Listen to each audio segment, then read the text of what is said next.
this week you've got me. The team wanted me to talk about my approach to being a creative director here at Outlaw Social. So that's what I'm going to do. I'm going to talk to you about my approach to creative directorship.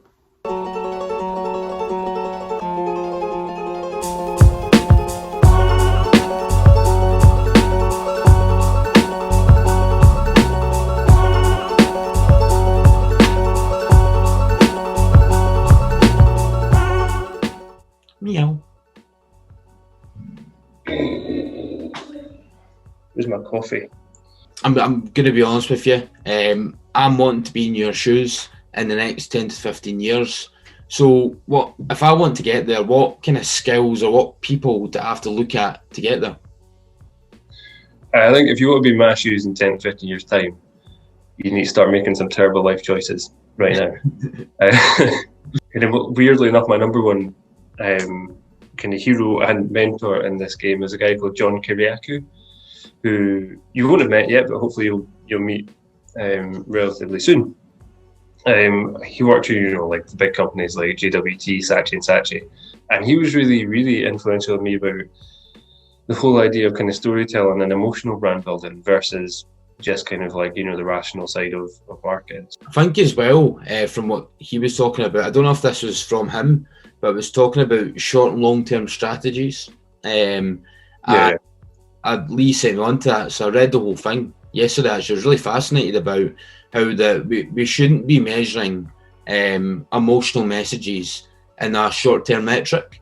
We should be allowing that at least a year. And that's it. Like, again, right? So this is kind of my this is no product placement. This is kind of my has been my marketing bible. This is not an affiliate link. I mean, if Les Burnett and Peter Field want to, give us kudos, that's cool.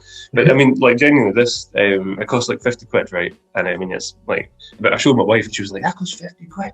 And I was like, it's the most useful thing you'll read when it comes to marketing, because it helps you understand, as you said, like where creativity comes in, where emotional stuff comes in, and where your rational stuff comes in, and actually how your short-term effects are produced in a different way from your long-term effects. Here are just some things that I find are important. So number one, actually, feeds into what I just said. I think it's important to be humble. I do. I think it's important for you to realise, or for me to realise, that as creative director, I don't own all the good ideas. I think number two is that creative directorship for me is actually very closely linked to project management, which is, it's not the sexiest subject in the world, but I do think it's important. So I'm a trained agile practitioner, so as much as doing creative directorship, I like to have a high level understanding of absolutely all the projects. Okay, so number three, I said three things, let's keep it short. Obviously it's creativity. I think if you're not a creative person, being a creative director is probably not the best thing to do. Because ultimately, if you're going to critique somebody's work,